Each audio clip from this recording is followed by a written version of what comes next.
Let's review where we left last time. So we were talking about qubit, and we defined one qubit state is one-dimensional complex vector.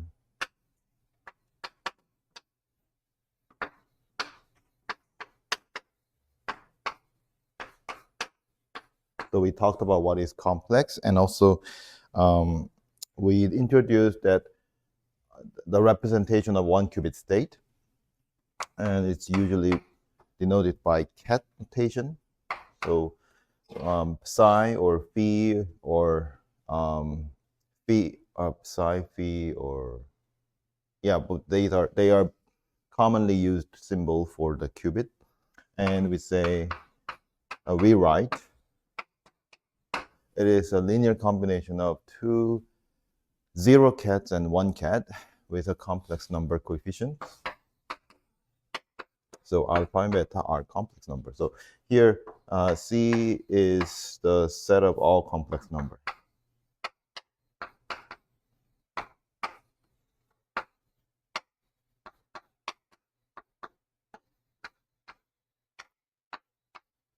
So I will use this symbol often,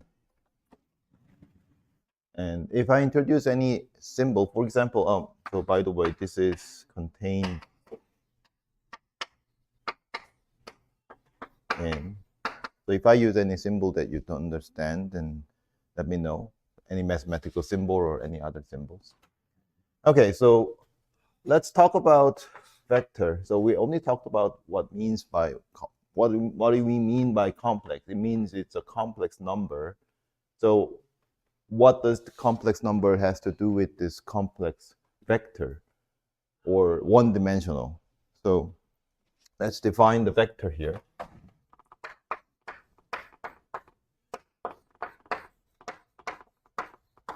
The vector space is a set of elements. So it's basically set. So instead of defining what vector is, we have to start from the vector space. It's a set of elements called vector.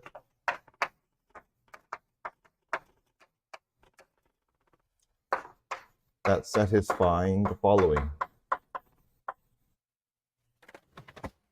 So first, the vector space is closed under addition. So that means if I take any vector v and w in also vector space v, so this v is not the same v in here. This is capital V and this is small v. For any two elements, so let me write for any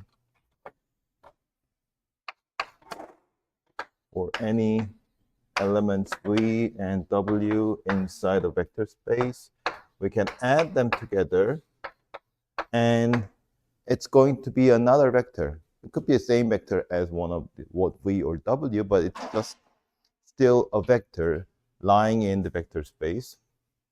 That's one property. So that means you can always add any two vectors together. And then for any complex number k and any vector v, you can multiply these two, the complex number and vector. It still lies inside the vector space. And third property is that you must have zero vector. There exists a unique zero. So let me capitalize this. Zero vector. And we denote zero vector with zero. So it doesn't mean that it's a number zero. It's just zero vector. Such that this zero vector is identity to addition operation in the vector space. So if I take 0 plus v or v plus 0, it's always v, the original vector, for any v inside of the vector space. So if you have this three property, we can call the collection of all these things called vector as a vector space. And you probably have seen it in a linear algebra and any other places in mathematical course. It's the vector is the most important thing in probably in any of mathematical modeling. So let's think about why the quantum state, one qubit state, is a vector. Okay. So we have to check whether these three properties are satisfied. So basically, we have to define these vector addition and scalar multiplication and zero vector in order to make this one qubit state a vector. The set of all one qubit state is a complex vector space.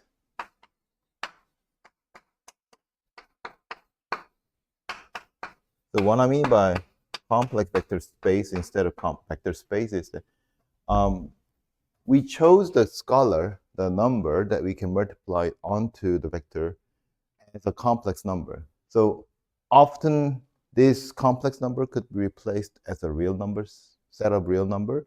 So that means then we differentiate the vector space by calling it a real vector space. But in this case, we call it, we chose only the complex number. So often we call this vector space a complex vector space. So that's why I try to throw in. But we're not going to use the real vector space in quantum computing. No, there's no real vector space. There is no place we only use the real vector space. Always, everything is complex vector space. So you don't really need to think about the general vector space. You can just think of all the vector space are complex vector space. So with the following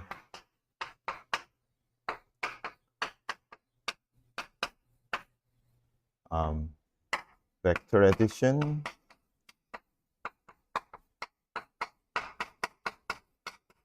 and scalar multiplication.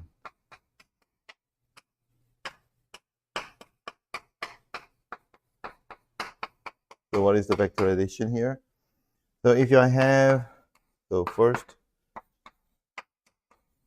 two one qubit state, psi 1 and psi 2.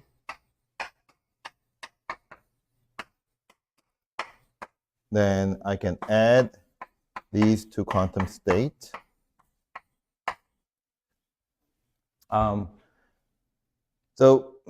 So I can add these two, and this is another quantum one qubit state.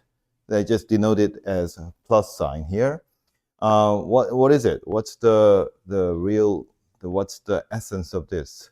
It's the linear combination of 0 ket and 1 ket. How do we express that? So we just combine the two coefficients of two one qubit state together.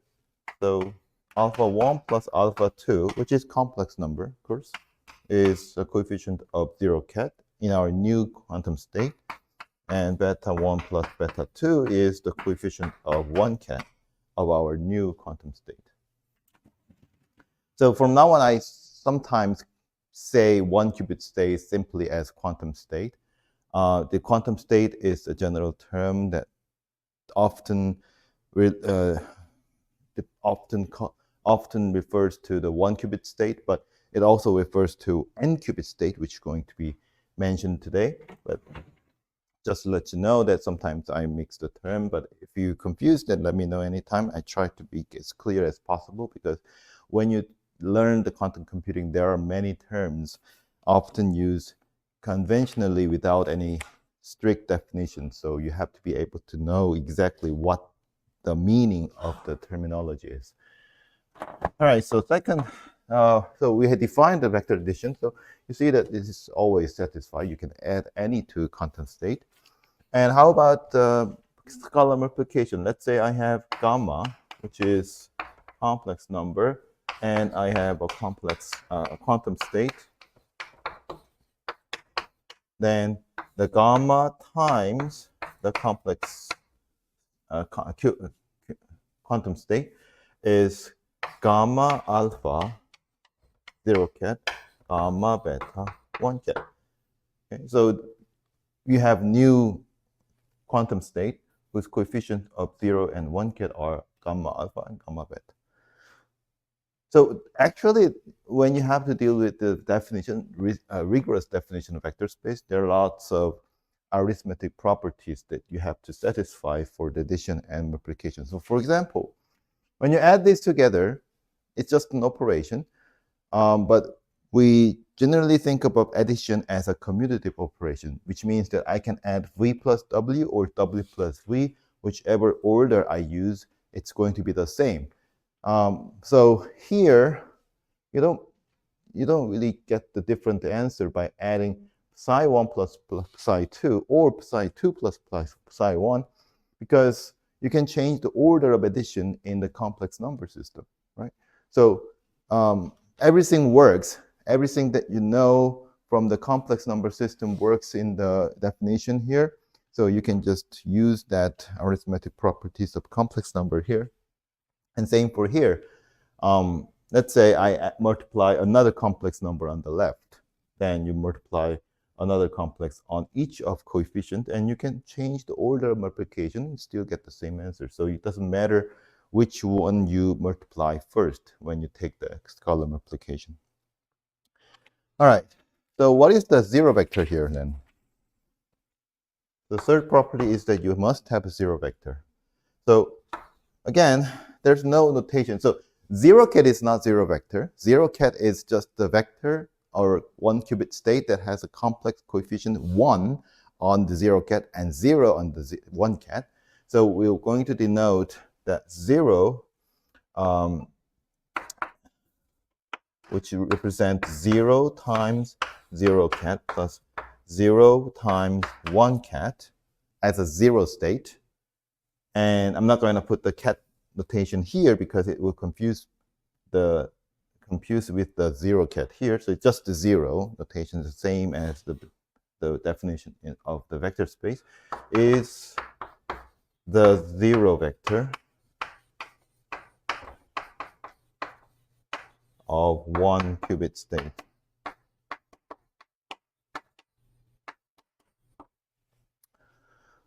So basically, in the physicist sense, zero vector in one, if the one qubit state is 0, that means there is nothing. It doesn't exist. Simply doesn't exist. Okay. All right. So what do you mean by one-dimensional complex vector? Okay, we'll need to talk about the basis then. Right? Oh, sorry. So is it one-dimensional? No, actually, it's a two-dimensional. Sorry. Why did I? Yeah, sorry. I mean, what I tried to meant is it's actually two-dimensional in the vector spaces. I think I mentioned as one-dimensional in the beginning. Why I thought so, but let's talk about dimensions.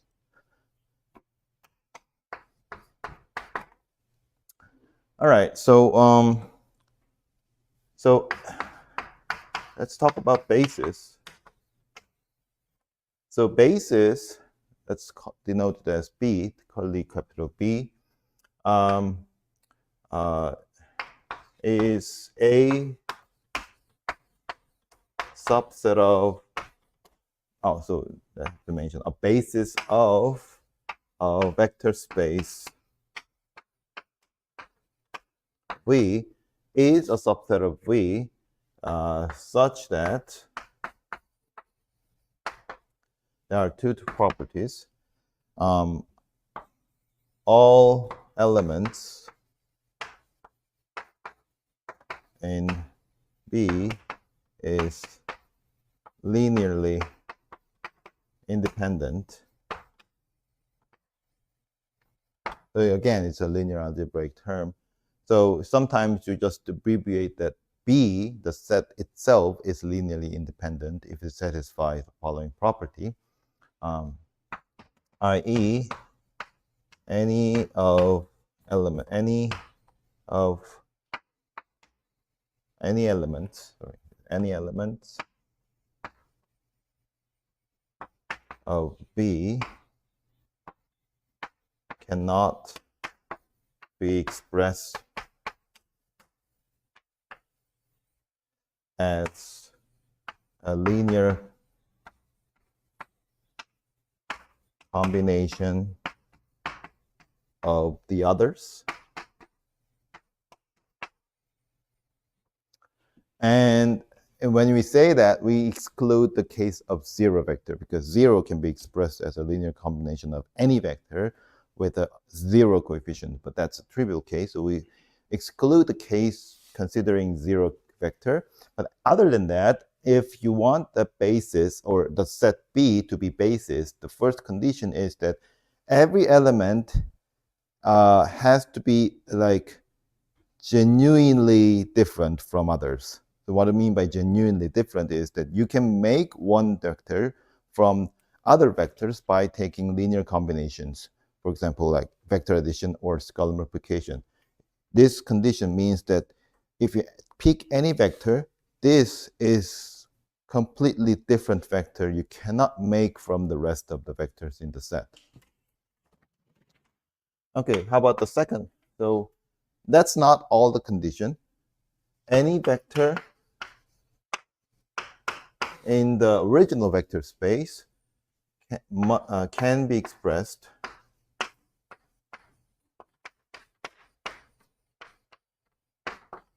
as a linear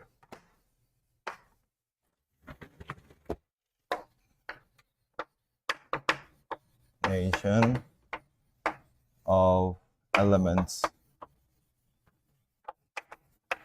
of B.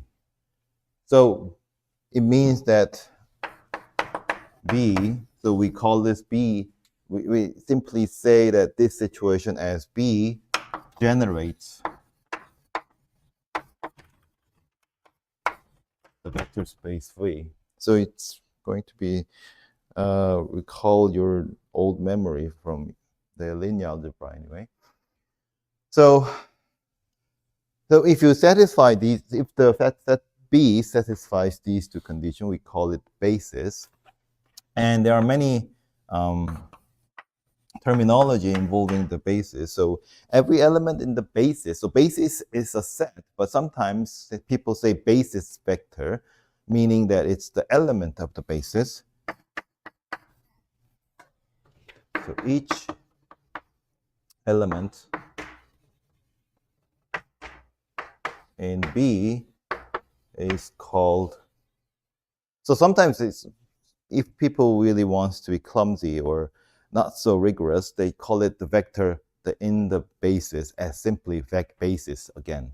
So, but let me be strict about this one. So it's basis vector that we want to indicate the element of basis. So that's the first remark I can make. And second remark, there is no unique basis. The basis, a basis of a vector space is not unique. Actually, there are infinitely many. So you have to pick a basis in order to say this is the basis element. So it doesn't mean anything that if you call it, in this case, oh, zero ket is a basis element. In what basis are you talking about?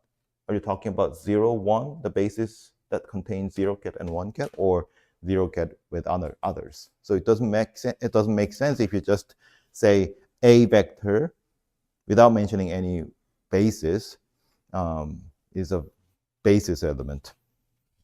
Okay, so I was trying to mention another one. So Yeah, let's say, yeah, that's, if I come up with another, then I'll put it here. Okay.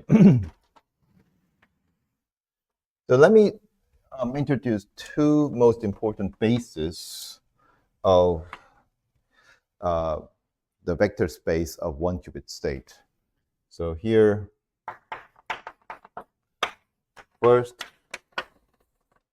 0 cat and 1 cat is a basis, and another is,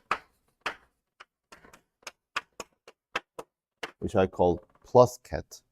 So some people use this notation and some people don't. Instead of writing plus here, just they put the entire addition, the summation between 0 and 1. But I like this notation better than writing all this out.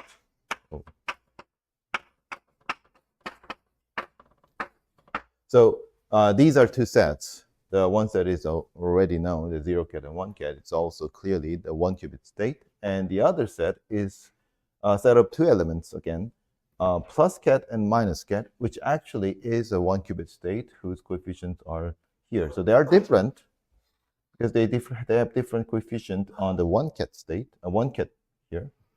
So these are, and these are bases of the vector space of all 1 qubit state.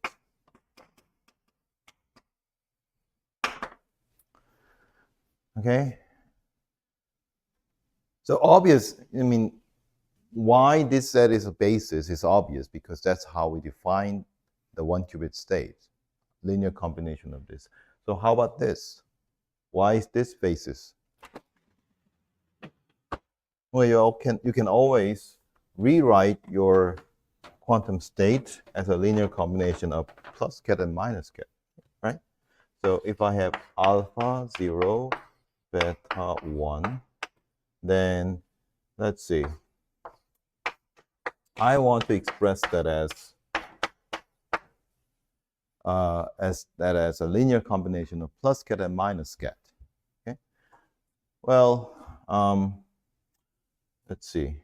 If I have A here and B here, so then let's expand this everything.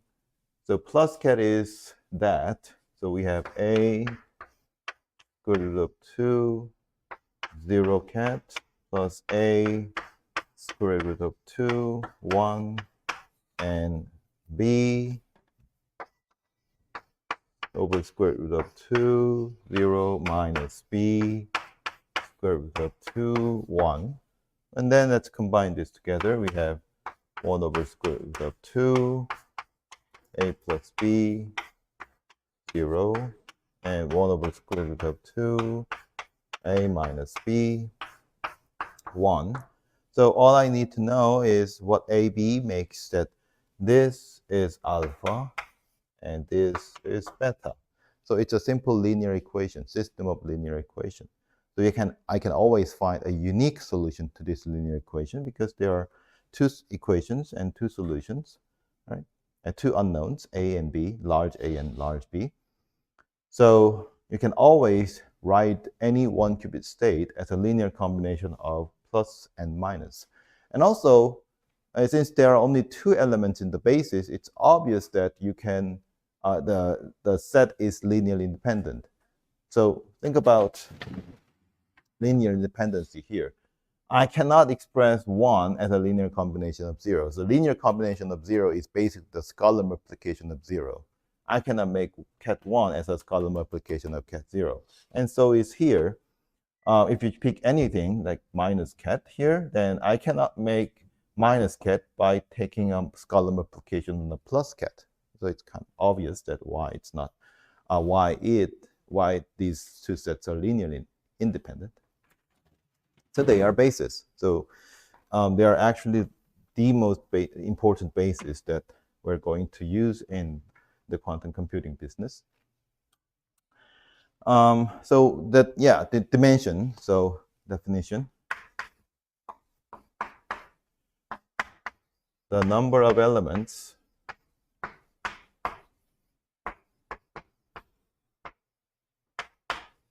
in a basis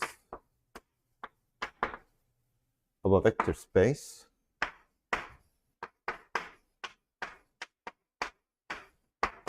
is called the dimension.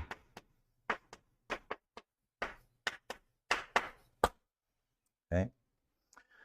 So here's linear algebra theory stuff. So I said that there is no unique basis. How do I know that the number of elements in a basis is unique? So that's from the linear algebra. It's not very hard, but the theory says that if you pick any basis of a same vector space, the elements in that basis must be always the same. So it doesn't matter which basis you choose. So here you already see that there are two basis vectors here. So the dimension of the set of all one qubit state is 2. Okay, so let me summarize. So now I think I convinced you why one qubit state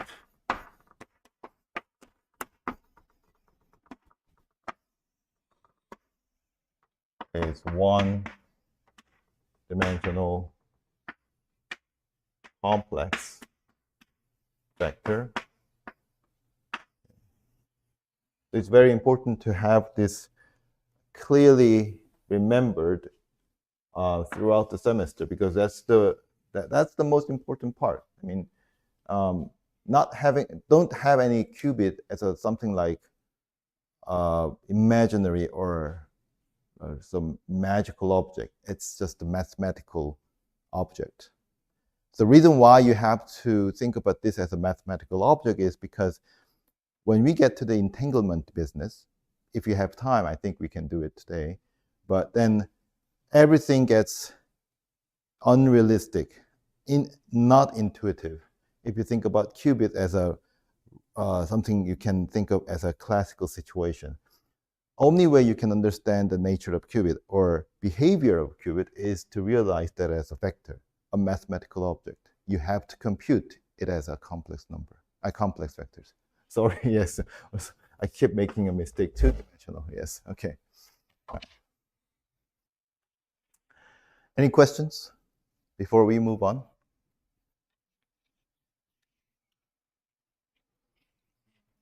Yes.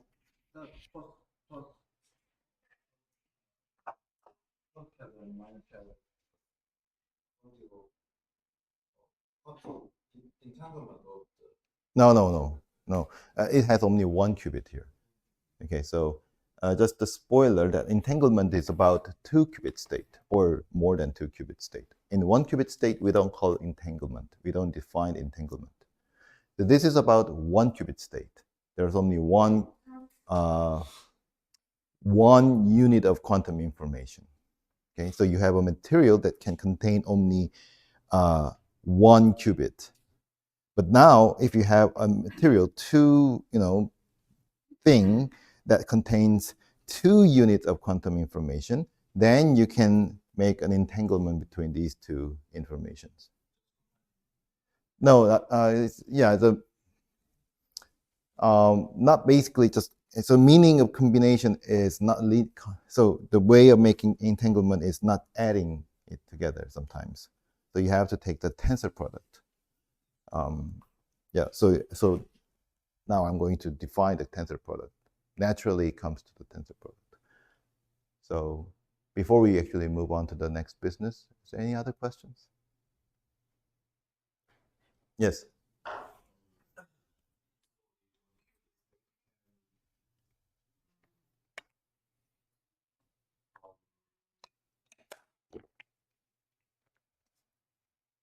Made by the assumption of the 0 ket and 1 ket. Okay, yes. Can be represented as two-dimensional complex vector? Yes. So since we defined the 1-qubit state as a linear combination of 0 ket and 1 ket, it's almost, by definition, it's why it's two-dimensional complex vector. But so maybe it's not the core of your question, but I think that you're trying to ask where this 0 ket and 1 ket arises. Where does it come from? Okay, so there's no strict some kind of physical state that we call it 0 ket or 1 ket. So it's a funny thing. So so when you have a quantum material, usually physicists call it a wave function. The quantum state is like a wave function. Okay, so it doesn't exist in a definite state. So if you have a chalk like this, you can have an up state or down state.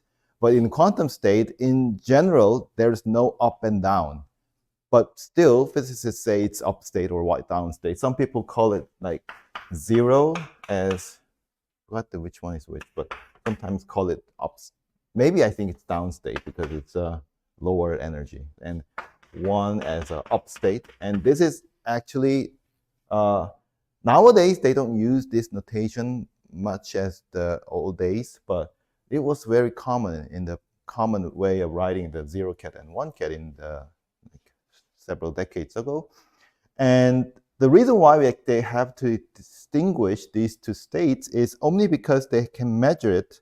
I mean, so you have to talk about the measurement later, but so when you want to observe the quantum state, you cannot know, it's impossible to know what the wave function is. You cannot fully understand the quantum state.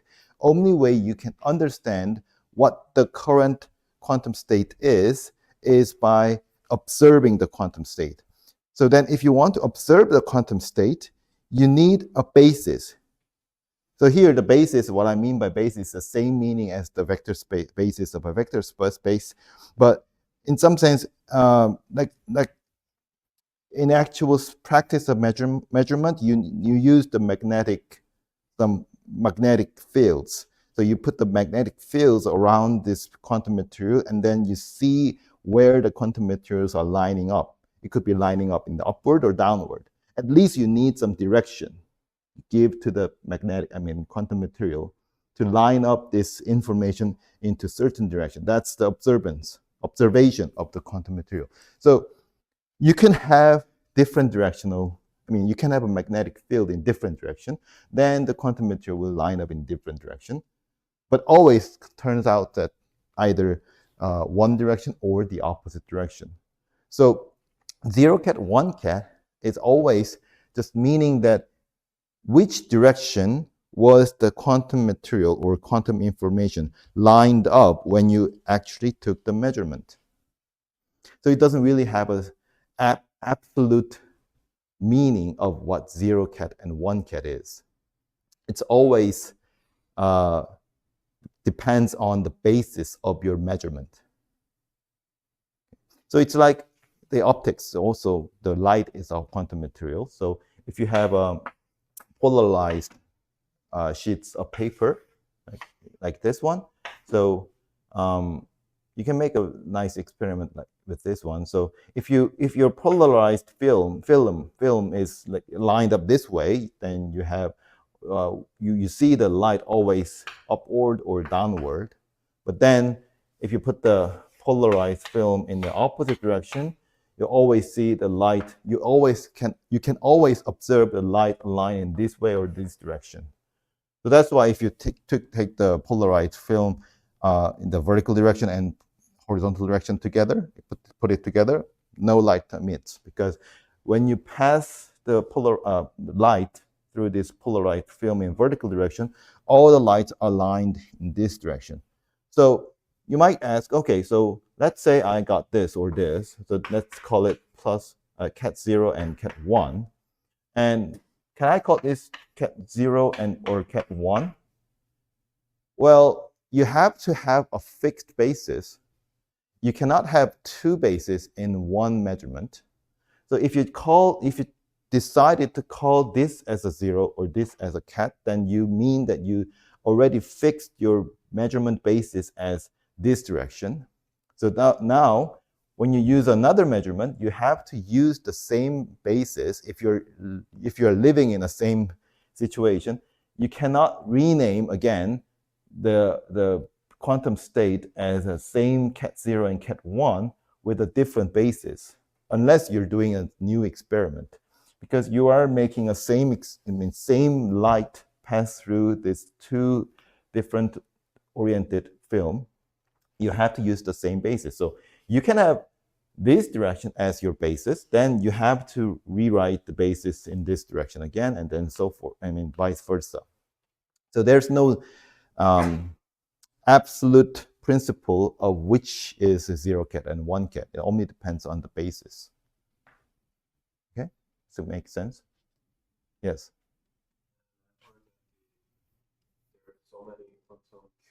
Mm. Yes.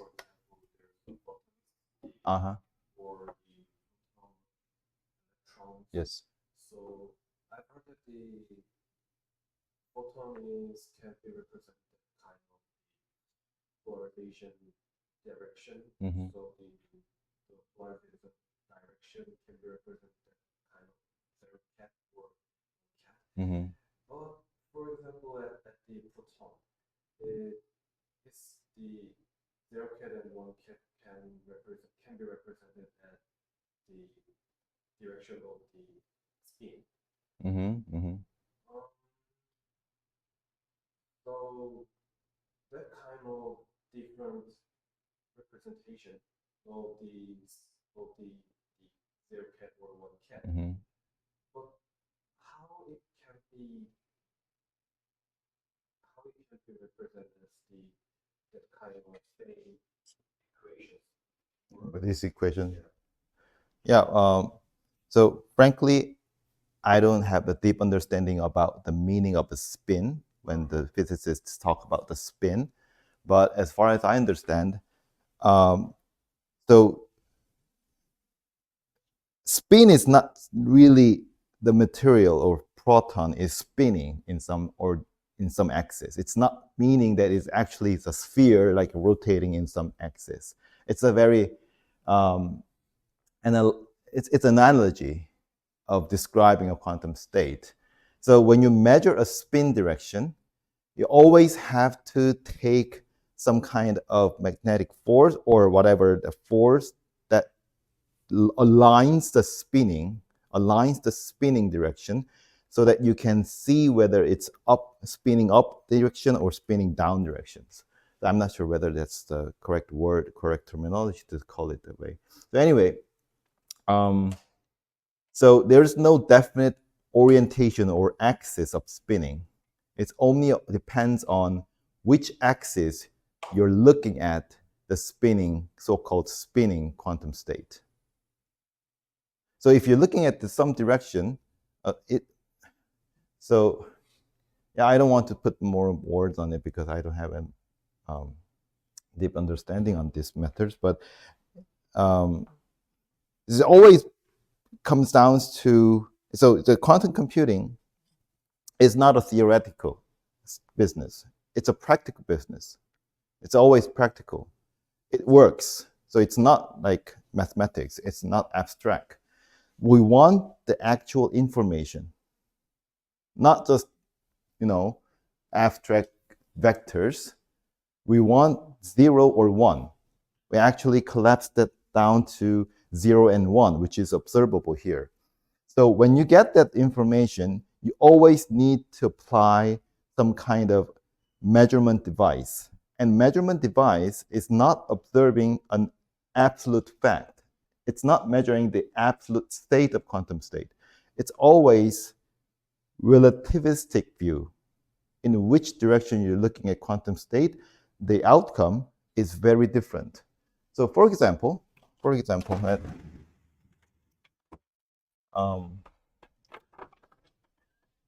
okay, so here,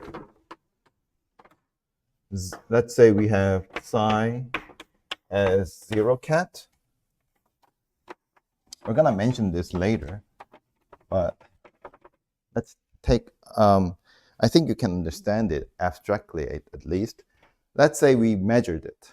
So this means that if I measure it the basis of 0 ket and 1 ket, then there is always, the outcome is always 0 because there's no 1 ket. There's no way you can observe the state as 1 when you measure with the 0 and 1 ket because there's nothing here. But let's rewrite this as a linear combination of plus ket and minus ket. So we have plus and minus, and in order to make the coefficient 1, I have to multiply some coefficient here. So these are the coefficients. So if you think about the definition of plus ket and minus ket, the 1 ket cancels out, right? So and then 0 ket have a coefficient 1/2 each on these two summands, so it becomes 0 ket. And now let's suppose that I measured this same quantum state with a basis of plus ket and minus ket. Now the situation is you have 50-50% chances to observe plus ket state or minus ket state. Okay, so what is plus ket state and minus ket state when you measure with the basis of plus ket and minus ket? That is 0 ket, kind of 0 ket because that's the one of the bases, and this is the base. This is that works as if it's the 1 ket because it's only differed by notation. There's no strict meaning of what is 0 and plus. It's always relativistic. If I choose this plus ket as a 0 ket, then this 0 ket is turned out to be plus ket according to the basis I chose in the beginning, right? It's just which one I choose to be 0. There's no absolute 0 ket here. And also, if you change the basis of measurement, then the outcome is different. Here, you didn't see the 1 ket appears, but here, if you take the measurement basis with the plus ket or minus ket, you will see that minus ket state appears. Okay, so what is the minus ket state when you see it? It's the same as 1 ket or bit 1 when you measure in the 0 ket and 1 ket state, 1 ket basis. Okay, so measurement outcome is different. So okay, so that's why I try to explain this quantum qubit thing as a vector, not as something something that really exists, like a ball or apple in our classical situation. Because once you start thinking about that way, then it confuses. It confuses what is a simple question: what is 0 ket, right? So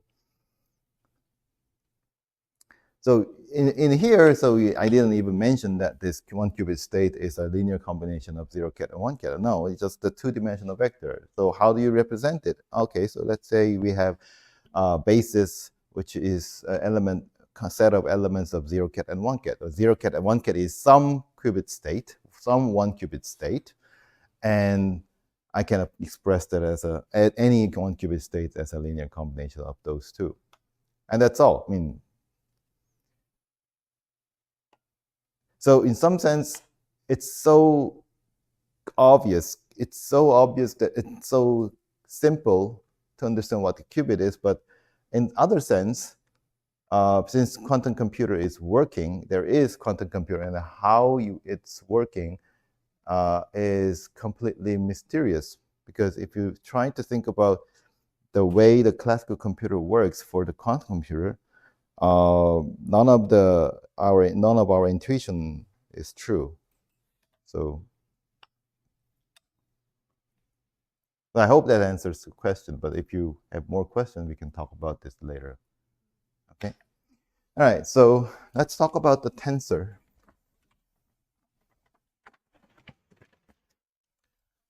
So if you have just 1 qubit, it's like you have a 1 bit.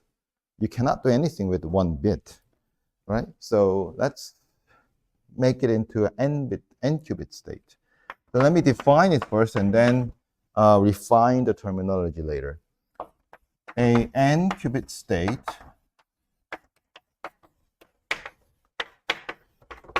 is a linear combination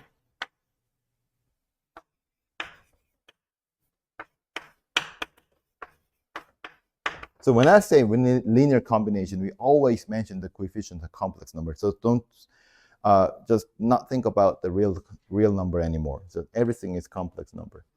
So linear combination of tensor product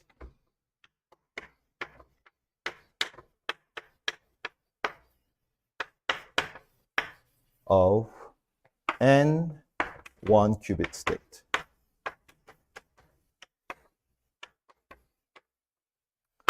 So that's the definition. Well, let's define the tensor product. So a tensor product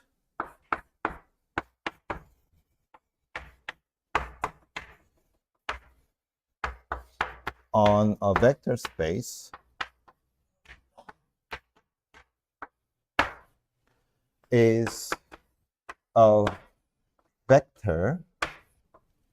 It's kind of a vector because it's going to be the element of a vector space that we're going to talk about, define it later. Represented as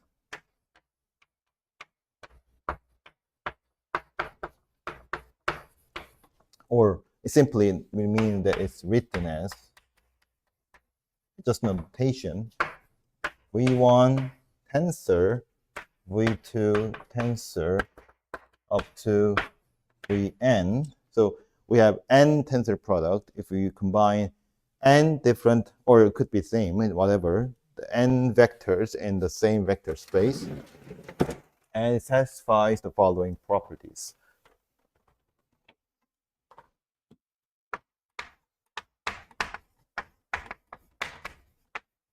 So first, it's bilinear. It's multilinear actually. It's if I have V1 plus W1 on the first product, and the rest of the products are just remain the same,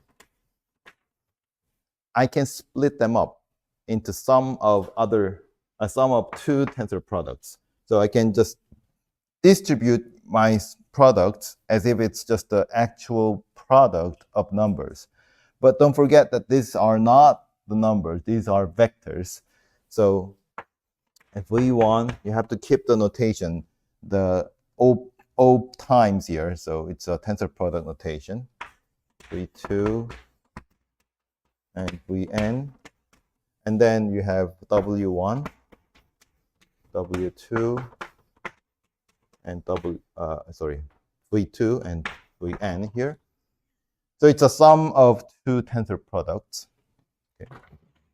And you can do the same for the second product and up to nth product. So this works all the way up to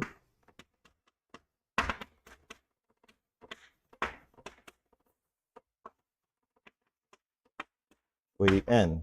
So Vn plus Wn is same as V1, Vn plus V1, Wn. Okay? And that's not all the products. I mean, there are only one of two. There are two products that we need. So the second property is that I can multiply any complex number on the tensor product.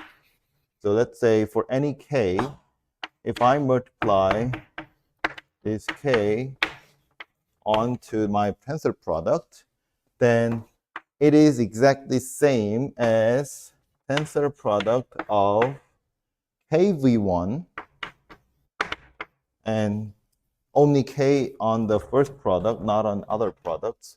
So v2 up to vn remains the same. And I can move this k around any place I want. So all the way up to Vn.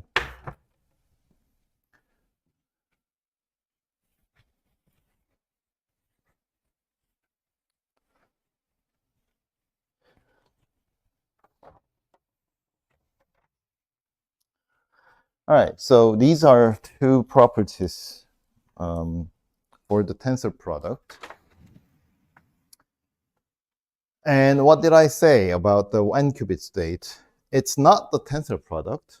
It's a linear combination of tensor products. So let's give an example here. Now, what is a 2-qubit state?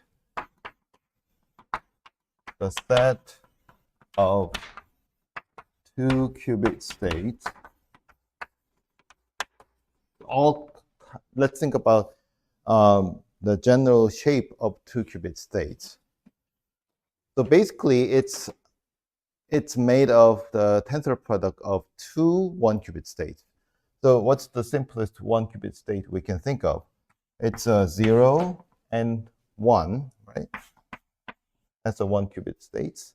But I need to take the two of them.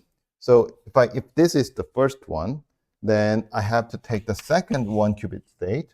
Let's say if I take another 0 ket for the second 1-qubit state, these two qubits represent the same information, but they are not the same qubit. Okay, so these informations are stored in a different, physically different space, right? So they are completely different, but they convey the same information. And then, plus here, I could have 1 ket on my second qubit. So here I can have 1 ket for the first qubit and 0 ket on the second, and 1 ket on the first and 1 ket on the second. So the definition says this is the linear combination of these two product of two 1-qubit states. There are only 4 of them if I use 0 and 1 as a basis. And when you take the linear combination, you need coefficient. So this is, let's say, called alpha 0, 0 and alpha 0, 1 and plus alpha 1, 0, alpha 1, 1. And usually, I mean, this is the final form. Any 2-qubit state is of this form with certain alpha. We usually abbreviate 2-qubit state as a symbol like psi 2. You can drop 2 if it's obvious that we are talking about 2-qubit state or any n-qubit state, but sometimes it's useful to put the number of qubits that we are talking about, not to confuse the reader. So that's the 2-qubit state, and the set of 2-qubit state is the set of all kind of this thing. How about 3-qubit state? How many of them? How many tensor product you have to make in this way for 3-qubit state?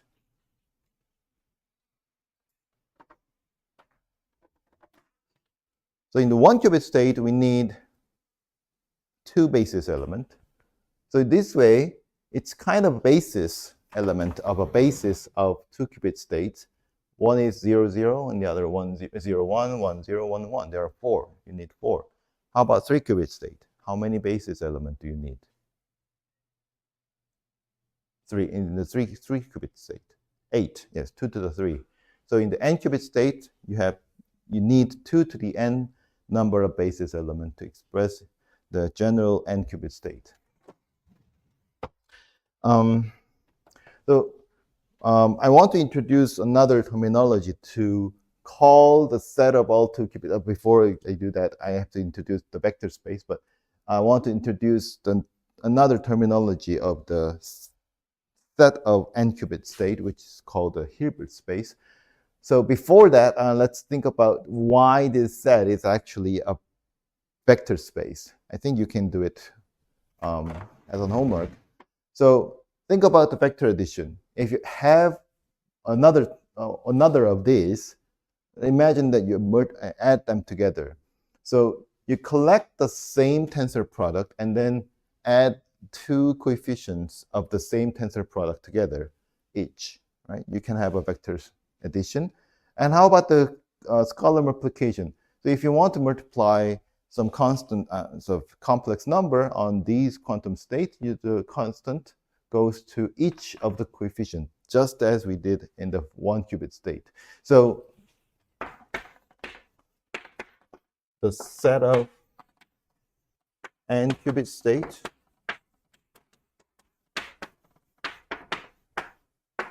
is a 2 to the n dimensional complex vector space. Okay.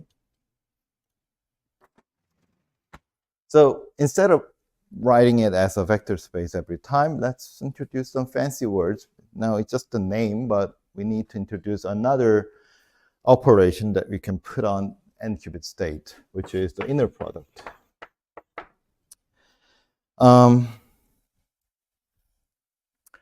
So on inner product on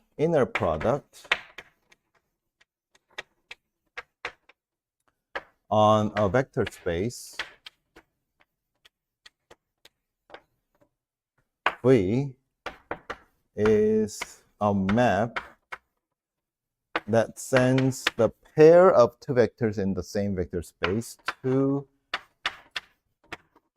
the positive real number. I think this is the only place we use the real number here, because the inner product by definition has to have the output as a real number, which is positive or 0. It has to satisfy first. So if I take the inner product between two vectors, it must be the same if I change the order of inner product. So V inner product with W is same as W inner product with V. And second, if I have inner product between the addition of vectors with another vector, I can split them up. V1 inner product W plus V2 inner product. And then the third property is that if I have scalar multiplication, then this scalar multiplication comes, I'm sorry, so it's not a real number. Sorry, I might make a mistake. So here, I was confused with the norm here, the complex number here. The inner product is the complex number, but yeah, I confused with the norm here. So it's a k times V and W. So, and also you can have an equation that k goes to the second vector here. So if you have this, I think another one. So one more thing is that if you have the inner product of itself, it always has to be a real number, and it always has to be positive real number. And this inner product is 0 if and that usually it's not, yeah, it's required. So the inner product of itself is 0 if and only if the vector V is 0 vector.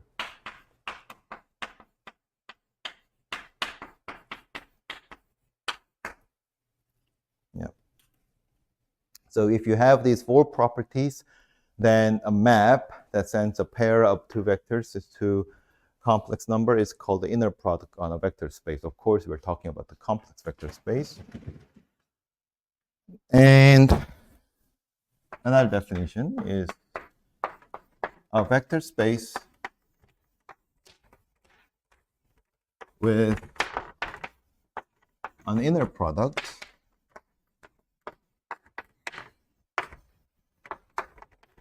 is called the Hilbert space.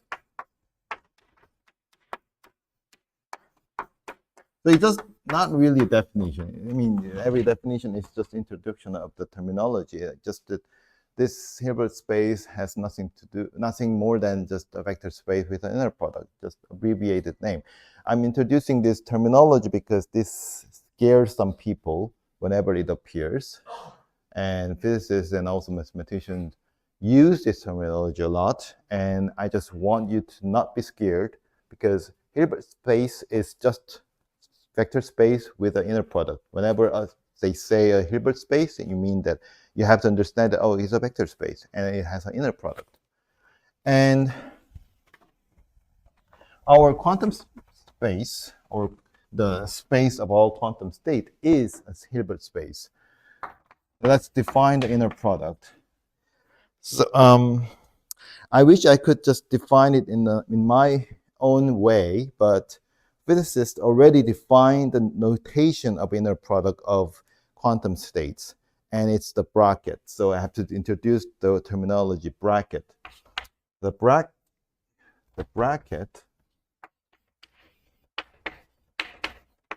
or sometimes people call it bra and cat.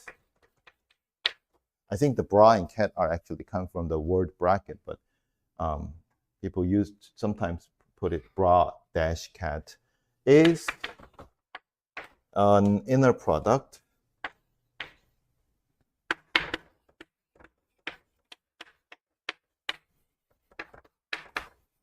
on the set of all 1-qubit state as follows. So 0. So really, I don't know how to make it like obvious to you, because sometimes in the mathematical settings, the inner product is defined as the bracket of two vectors with separated by comma. But physicists refuse to do that. Instead of putting comma here, they put the bar. So it's kind of meaning that you have a cat 0 and cat 0 inner product together. So it's 1. So it's a definition. So they define the inner product of cat 0 and cat 0 to be 1. And the inner product of cat 1 and cat 0 to be 0.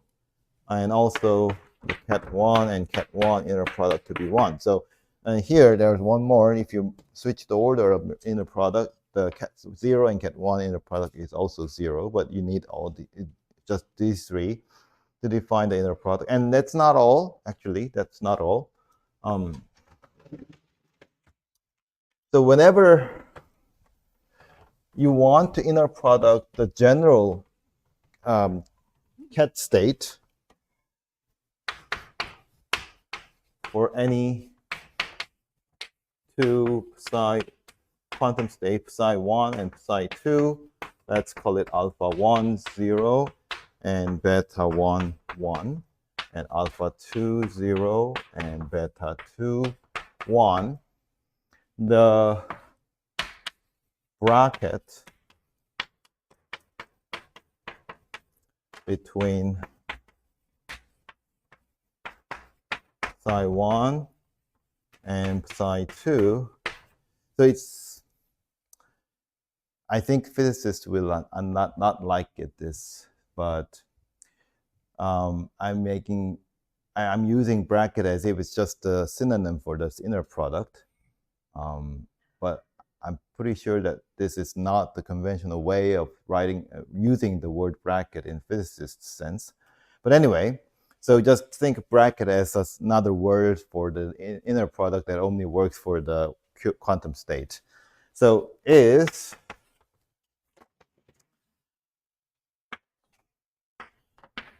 first you take the conjugate transpose. So in some sense, it's a bra. It's a bra of a first quantum state, psi 1. So I need to fill in the words here, is by taking let me write words here. Bra of psi1 cat, namely psi1 dagger, written as psi1. Now, the dagger is operation that changed the cat state into bra state. I mean, it's actually not a state, sorry. So dagger is the operation that changed the cat into bra. But whenever you change a cat into bra, everything is also, I mean, flipped. The orientation of your parentheses is flipped, but also you have to flip the complex number by its conjugate. So we have alpha 1 bar, 0, bra here. So it's a 0 bra plus beta 1 conjugate, 1 bra.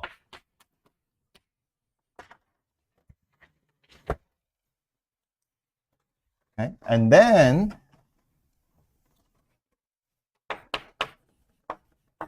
combine that bra, psi1 bra with cat psi2.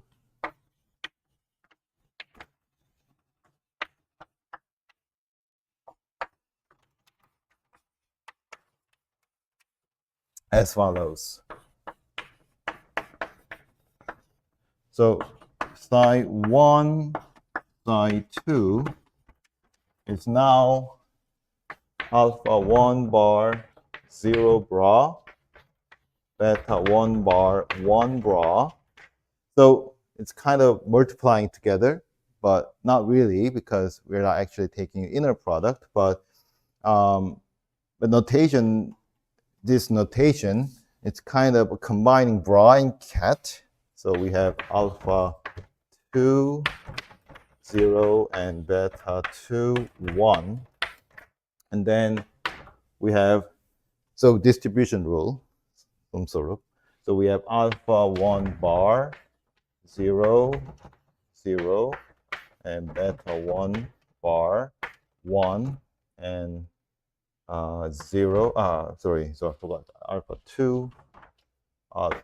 2, 1, 0. And we have what? Alpha 1. Oh, so I forgot. No, so it's actually this is, yeah, alpha 2. Yeah, alpha 2 is right. I forgot alpha 2 here. So, and then alpha 1 bar. No, not alpha 1 bar. I don't need alpha 1 bar. No. Yeah, that's right. So, sorry. So we have beta. Yeah, so I'm multiplying with this. So beta 2, 0, 1, and beta 1, beta 2, 1, 1. Okay. So just distribution rule. We have 0 for these two. There's actually nothing here. So all I have is alpha 1 bar times alpha 2 and beta 1 bar times beta 2. So alpha 1, alpha 2 plus beta 1, beta 2. Sorry, so that's something I made mistake in a inner product stage. So we have complex vector space. So when you change the order of your inner product in a when the case is the inner product on complex vector space, if you change the order, you not get the same complex number, you get the conjugate of the complex number. So here you think about this. What if you change the order of your inner product bracket?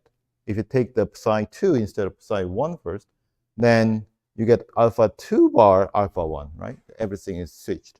So you get the conjugate of everything. So conjugate of this thing. So that matches with the first property here.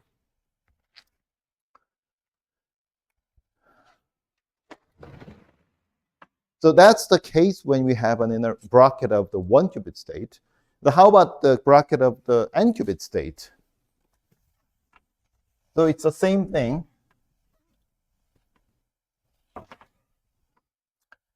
So the bracket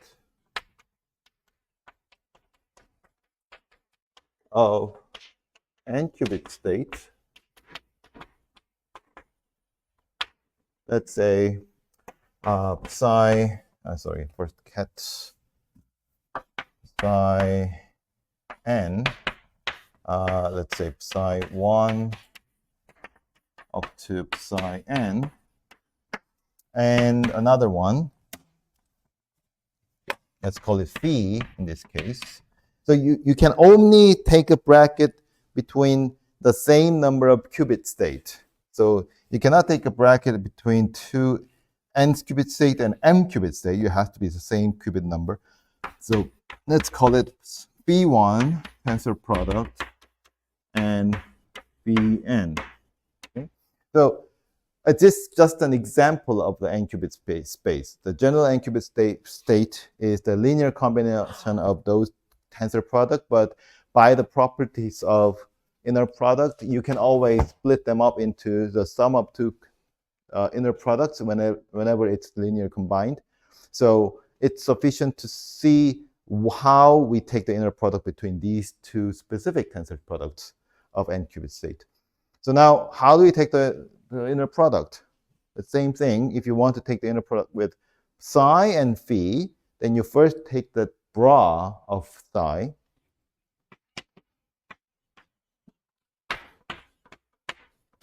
So bra of psi is bra of each one qubit state here. But the order is switched. It's reversed. So we have psi n comes first, and then psi 1. So the reason why we switch the order of tensor product is purely because of the computational purpose. So if you switch the order, it matches nicely with our other representation of quantum state, which is the matrix. But you can keep the order, and assuming that whenever you take the inner product, you want to keep, you memorize the order you take in the first place, and then you can just not reverse the order, but let's choose this way. And then I take psi and phi to be what? Just a simple multiplication of psi n tensor product psi 1 with simple multiplication, kind of, psi 1, phi1 up to pn. Then how do we take this multiplication? The same way we did here, but let's weaken our meaning of the tensor product here as if it's just a number. So what happens when we first take the tensor product between the immediate one? So we can combine the immediate bra and cat in the middle here. We get psi 1 and phi 1, right? That's the bracket of 1 to 2 of one qubit state, and it's a complex number. So the complex number is multiplied in the tensor product. So it's a freely moving object. So I can move it to the front so that my my bracket is now reduced down to the multiple of n-1 bra and n-1 cats. So we have psi n tensor product of psi 2, and here we have phi2 tensor product pn, right? And then what? We have immediate bra and cat multiplied together, and that is actually the qubit state of the second qubit. So there you can actually take the bracket here. So we get psi 1 and phi 1 multiplied, psi 2 and phi 2. And then you know what to do here. So you get down to n-2 bras and cats. And then finally, if you've done this up to n, so up to the qubit state of the nth qubit, then this is psi 1 bracket with phi 1 up to psi n Bn. Okay? So this is how you can define the inner product between n-qubit state. So one thing that you have to be very careful is when you take the bra, it's not reversing the notation. You have to flip your coefficient. Remember this rule. Remember this definition. The bra of a cat, of the given cat, is just flipping the bra of the 0 cat and 1 cat, but you have to you have to change the coefficient of each cat into its conjugate. Okay. So we are actually taking a conjugate coefficients of each of cats in the original state. Okay. So let me finish by just just a short definition here. So what can we say about now? What can we say about the set of all n-qubit state? The set of all n-qubit state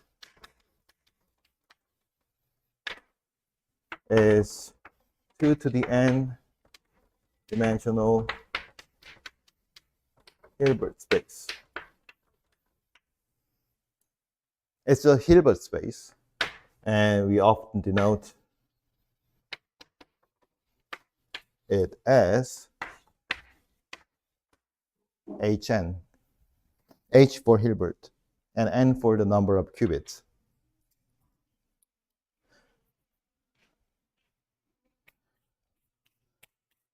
So you need to understand what space are we talking about in our quantum computing business. We're always talking about the vector space. We are talking about the Hilbert space. So this Hilbert space is actually the space that all the information, it is the set of all possible quantum information that we are dealing with in a quantum computer. So if you have a quantum computer with n qubits, n physical qubits, it can, ideally contains this much information here, whatever that the number of the qubit is. This can be any information is an element in this Hilbert space. So there are infinitely many. This Hilbert space has infinitely many elements. We're just having all possible states written down into one notation here. And we're going to talk about all the quantum information in terms of our elements in the Hilbert space. So often I'm going to use this notation to abbreviate from now on, or the set of all n-qubit state instead of writing all the words. All right, so any questions quickly?